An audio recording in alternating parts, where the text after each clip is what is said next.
अस्सलाम वालेकुम मददगार वनफन जी। निशान यस सर। ये पकड़ो डाकू इतना फौरी तौर पर पहुंचो। ठीक सर।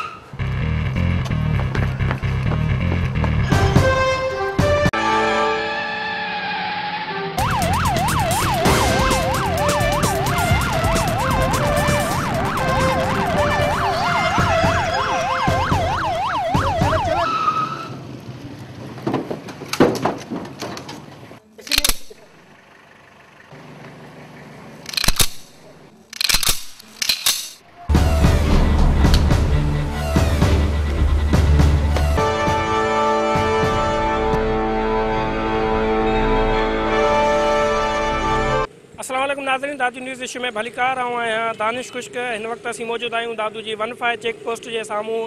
अव्हांखे ॿुधाईंदा हलूं त दुनिया में क्या बि सूरत हाल जेका अबतर थी वेंदी आहे उते पुलिस खे फौरी तलब कयो वेंदो आहे। पुलिस जे लाइ पुलिस पारां हेल्पलाइन ॾिनी वेंदी आहे। उन हेल्पलाइन ते शहरी बर वक़्तु इतलाह करे पुलिस खे तलब करे ऐं सूरत हाल खे कंट्रोल करण जो पुलिस पारां कार्रवाई शुरू कयूं वेंदियूं आहिनि। दुनिया में हेल्पलाइनूं जेके आहिनि उन मुतारिफ़ करायूं वेंदियूं आहिनि। दादू में बि 15 जी हेल्पलाइन मुतारिफ़ कराई, जीअं शहरी कंहिं बि वाक़े जा झेड़े झटे या हादसे जी सूरत में बर वक़्तु पुलिस खे इतलाह ॾियनि, जीअं पुलिस मौक़े वारे हंधि पहुची सूरत हाल खे कंट्रोल करे। पर बदकिस्मती सां मां तव्हांखे ॿुधाईंदो हलां, दादू जी जेका 15 हेल्पलाइन आहे उहा केतिरी अरसे खां गैरफ़ाल आहे।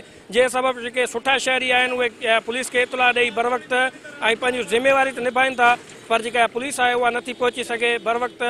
मां तव्हांखे इहो ॿुधाईंदो हलां त जेके 15 पुलिस खे कुझु अरसो अॻु वाइट कलर जूं जेके 12 ॾिनियूं वयूं उहे बदकिस्मती सां हिन वक़्तु शहर में गश्त करण दौरान उहे गाइबु आहिनि। ऐं हिकिड़ी 15 खे मोबाइल आहे जंहिंमें हिकु पुलिस एहलकार ऐं हिकु ड्राइवर चढ़ी शहर में गश्त कंदो आहे। जेके वाइट 12 15 खे ॾिनियूं वयूं शहर में फौरी तौर जिते पुलिस मोबाइल नथी पहुची सघे उते 15 पहुचे ऐं जेके उन्हनि ते एहलकार मुक़रर आहिनि 15 ते उहे पहुचनि। पर बदकिस्मती सां उन्हनि पुलिस जा जेके आला अमलदार आहिनि उन्हनि जा मिट माइट अज़ीज़ उन्हनि जा फर्ज़ंद ऐं प्राइवेट इस्तेमालु थियनि पियूं उहे मोटरसाइकिलूं। जॾहिं त हिकु मोटरसाइकिल सिर्फ़ु तव्हां ॾिसी सघंदो कैमरा जी अख सां त उहा 15 चेक पोस्ट ते बीठल आहे जेका इंतिहाई ख़राबु सूरत में हाल आहे। जॾहिं ॿियूं जेके मोटरसाइकिलूं आहिनि जेके 10 खां 20 मोटरसाइकिलूं हुयूं शहर में गश्त कंदे नज़र ईंदियूं, हिन वक़्तु उहे नज़र न पियूं अचनि। पुलिस हेल्पलाइन जेका 15 आहे उहा केतिरी अरसे खां गैरफ़ाल आहे।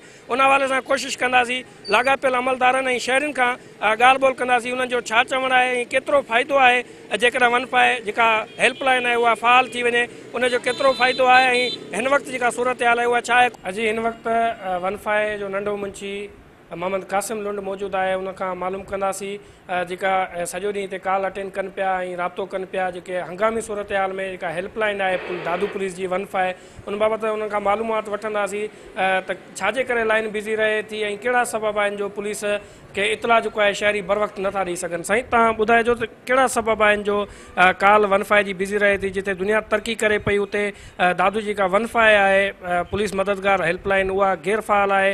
उनजो इहो ई सबबु आहे त कॉल बिज़ी रहे थी, लाइन बिज़ी रहे थी या लाइन कटिजी थी वञे। कहिड़ा कारण आहिनि जंहिं सबबु जेके शहरी आहिनि बर वक़्तु पुलिस या 15 खे इतलाह नथा ॾेई सघनि। जी सर, तव्हांजी वॾी महिरबानी, तव्हां असांखे जॉइन कयो।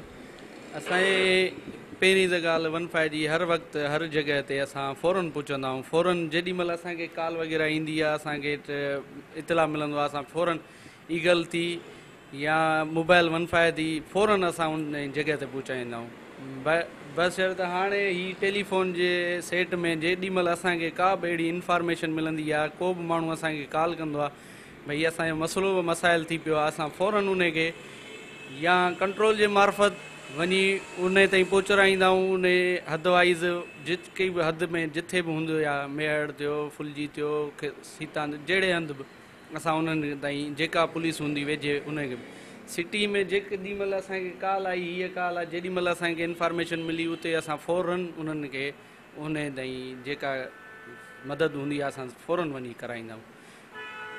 इंगेज कॉल असांजी अचण जो इहो हूंदो आहे जो असां वटि कॉलूं ॾाढियूं थियूं अचनि। छा आहे जो हिन में हिकु सेटअप इहो आहे जो नंढा ॿार तंग था कनि, फ़ोन था करे भई केरु था ॻाल्हायो, किथां था ॻाल्हायो, भई तव्हां 15 मददगार ते कॉल कई आहे, कहिड़ो कमु आहे तव्हांजो, कहिड़ो मसइलो आहे, वरी कटे वेंदा आहिनि।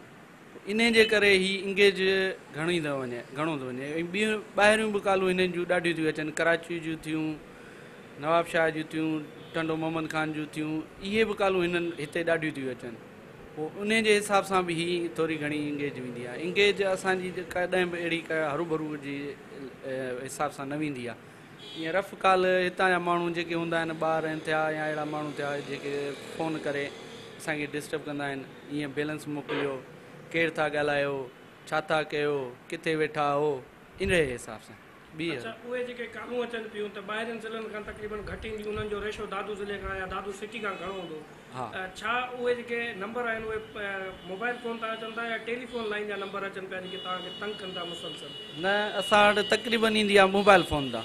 असां पोइ हीअ असां वटि आहे डेली वेजिस जो हिकिड़ो बुक असां पोइ हिन जी असांजी एंट्री बुक हीअ आहे, असां पोइ हिन में एंट्री कंदा आहियूं। जेकी बि असां वटि कॉल आई आहे न, हीअ फिज़ूल कॉल आहे, कराची जी कॉल आहे, हीअ ॾिसो एमरजेंसी बैलेंस मोकिलियो, असांखे ज़रूरत आहे भई हाणे बैलेंस जे लाइ असां त उनखे अहिड़ी कॉल, नंढड़ो ॿार आहे बार बार कॉल वेठो थो करे, कॉल जे हिसाब सां ॻाल्हाए नथो, ख़ामोश आहे।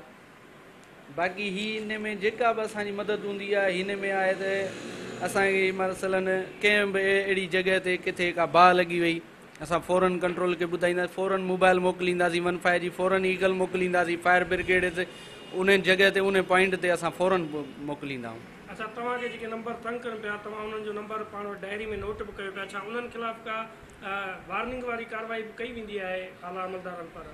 हा, इहो बेशक असां वटि आहे जो असां उन्हनि खे वरी रिप्लाई न करे सघंदा आहियूं, छो जो असांजी हिन मां वन वे कॉल आहे, कॉल ईंदी आहे वेंदी न आहे। छो पोइ उन्हनि खे असां ईअं पंहिंजे हिसाब सां कंदा आहियूं, भाई भाउ हीअ 15 जो नंबर आहे, हीअ एमरजेंसी नंबर आहे, हिन ते हरूभरू कॉलूं न करे, हिन ते असांखे तव्हां डिस्टर्ब न कयो। तव्हांजे डिस्टर्ब जे करे असां वटि जेके रियल कॉलूं थियूं अचनि उहे असांजूं मिस थी थियूं वञनि, सो महिरबानी करे तव्हां उन्हनि खे इहो बिहेव सम्झाइण जे हिसाब सां असां पंहिंजे ज़बानी सम्झाईंदा आहियूं। उन्हनि खे कहिड़ो मैसेज ॾींदो? मुमकिन आहे दादू इशू जी स्क्रीन तां लखे माण्हू दादू शहर जा हिन पोस्ट खे हिन रिपोर्ट खे ॾिसंदा, उन्हनि जे लाइ कहिड़ो मैसेज ॾींदो? असां इहो ई मैसेज ॾींदासीं, असां दादू जी अवाम खे इहो ई चवंदासीं त प्लीज़ महिरबानी करे तव्हां जेॾीमहिल घरनि में नंढड़नि ॿारनि खे, तक़रीबन नंढा ॿार जेके हूंदा आहिनि उहे तमामु घणियूं ॻाल्हियूं कंदा आहिनि, पोइ चुप हूंदा आहिनि या नंढड़ो ॿारु हरू पियो ॻाल्हाईंदो आहे, असां हलो हलो पिया कंदा आहियूं, असां उन में चवंदासीं त इहा महिरबानी करे नंढड़नि ॿारनि ते कंट्रोल कयो, हरू सेट उन्हनि खे ॾियो था। हीअ आहे 115 ईअं ई नंबर हणी कॉल था कनि, फ्री आहे, रुपयो बि उन्हनि जो माना बैलेंस वग़ैरह जे सिस्टम जो न आहे। इन जे लाइ सहूलियत कई आहे त दादू जी अवाम खे सहूलियत मिले, फ्री कॉल अचे, कंहिंजी बि कॉल लॻे त फ्री जे हिसाब सां लॻे। अहिड़े हिसाब सां मां उन्हनि खे इहा महिरबानी करे मसलन असां चवंदासीं त हरू इंगेज कॉलनि जे थोरो पंहिंजे ॿारनि ते या कंहिं इहे जेके तंग था कनि उन्हनि ते थोरो कंट्रोल करणु। अजी कहिड़ी बि सूरत हाल खे मुंहुं ॾियण जे लाइ बर वक़्तु पुलिस खे इतलाउ ॾियण जे लाइ पुलिस पारां हिकु हेल्पलाइन जारी कई वेंदी आहे पूरी दुनिया में। दादू में बि 15 हेल्पलाइन शहरियुनि जे लाइ जारी कई वई आहे, पर उहा गैर फ़ाल आहे। हिन वक़्तु असां सां समाजी अॻवान शहरी प्रोफेसर मोहम्मद इरफान करोड़ो मौजूदु आहे, उनखां मालूम कंदासीं त छा सूरत हाल आहे हिन वक़्तु 15 जी जेका हेल्पलाइन आहे पुलिस जी, उहा केतिरो कमु करे पई ऐं शहरियुनि जे लाइ उहा न हुजण जे करे केतिरी ज़रूरत आहे शहरियुनि खे उन शइ जी। ऐं साईं तव्हां ॿुधाइजो दुनिया में जिते भी कोई हादसो या का सूरत हाल थींदी आहे तो पुलिस के बर वक्त इतला ॾियण जे लाइ हिकिड़ो हेल्पलाइन नंबर ॾिनल हूंदो आहे। दादू पारां बि 15 जो हेल्पलाइन नंबर पुलिस जो ॾिनल आहे, पर उहो गैर फ़ाल आहे। छा पिया चओ हिन बारे में? साईं सिंध अंदरि सिंध पुलिस जे तरफ़ां 15 मददगार स्कीम तहत सिस्टम तहत जेको आहे सो हिकिड़ो नंबर मिलियल आहे सिंध जे आम माण्हू जे लाइ, जंहिंजो बुनियादी मक़सदु इहो आहे त ख़ुदा न ख़ास्ता अव्हां जे इलाइक़े में को ॿारु गुम थी थो वञे, अव्हां जे इलाइक़े में का मोटरसाइकिल चोरी थी थिए, अव्हां जे इलाइक़े में का अहिड़ी वारदात थी थिए, अव्हां जे इलाइक़े में किथे बम जे हवाले सां का इंफॉर्मेशन ॾियणी आहे या किथे धाड़ो लॻे थो या शहर जे अंदरि का बि बदअमनी आहे त उन जे हवाले सां इंतिहाई जल्दी ऐं तकिड़ो उपाउ वठण लाइ 15 मददगार पुलिस लाइन जो नंबर ॾिनो वियो, जंहिं तहत तमामु तकिड़ो जेको आहे उन्हनि सां तालुक़ु थिए पियो ऐं उन्हनि खे इन्फॉर्म कयो पियो वञे। दादू जी जेकी सूरत हाल आहे 15 जे हवाले सां यकीनन क़ाबिले जेको आहे सो तहसीन न आहे। दादू जे अंदरि ॾिठो इहो थो वञे त माज़ीअ में 15 जे हवाले सां कुझु मोटरसाइकिल्स ऐं कुझु नौजवान अहलकार बि रखिया हुआ, जंहिंजो बुनियादी कमु हो त पूरे शहर जे अंदरि मुख़्तलिफ़ चौकनि ते मुख़्तलिफ़ जॻहियुनि ते उहे बीहंदा हुआ ऐं 15 जी का बि कॉल रिसीव थींदी त उन ते बर वक़्तु जेको आहे कार्रवाई थींदी। पर मौजूदा वक़्त में जेकी सूरत हाल इहा ॾिठी वई आहे त शहर जे अंदरि अगरि किथे को क्राइम थिए थो, किथे को अहिड़ो ॾोह थिए थो त उन जे हवाले सां इंफॉर्म करण लाइ जॾहिं 15 दादू खे जेको आहे सो कॉल कयो थो वञे त उतां पज़ीरा ई नथी मिले। अक्सर करे नंबर जेको आहे सो केरु खणे कोन थो ऐं माण्हू मजबूरन जेको आहे सो पोइ उनखे कंप्लेन जी सूरत में थाणनि ताईं वञे थो।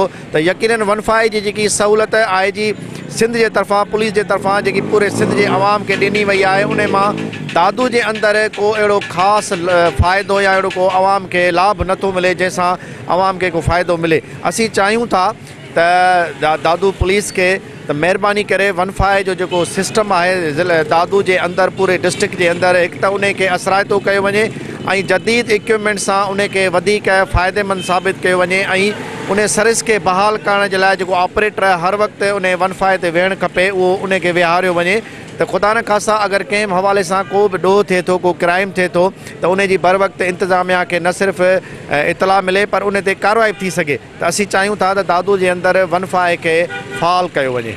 साईं जेको हुते ऑपरेटर वेठल आहे उन सां मुंहिंजी ॻाल्हि ॿोल थी आहे उहो उनजो चवणु आहे त शहरी गैर ज़रूरी कॉलूं कनि पिया, तंग कनि पिया, बैलेंस तलब कनि पिया ऐं चवनि पिया त रॉन्ग नंबर लॻी वियो आहे। इहो बि सबबु आहे त घणियूं कॉलूं अटेंड न पिया करे सघूं ऐं इन बारे में तव्हां छा चवंदो? साईं 15 सां CLI सिस्टम बि लॻल आहे जंहिंजो मक़सदु इहो आहे तव्हांखे कॉल कंदड़ जो नंबर ऐं उनजी डेटा बि मिली वेंदी।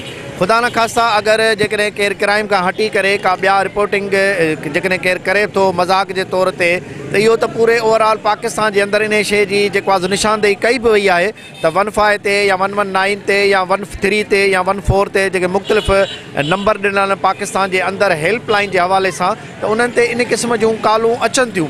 पर इन जो मक़सदु इहो हरगिज़ बि न आहे त उन्हनि कॉलुनि खे मद्देनज़र रखंदे अवां जो ऑपरेटर शहर जे अंदरि का कॉल अचे थी क्राइम जे बारे में त उहो सिर्फ़ु इहा शइ सम्झे त थी सघे थो अॻियों को मज़ाक़ कंदो हुजे।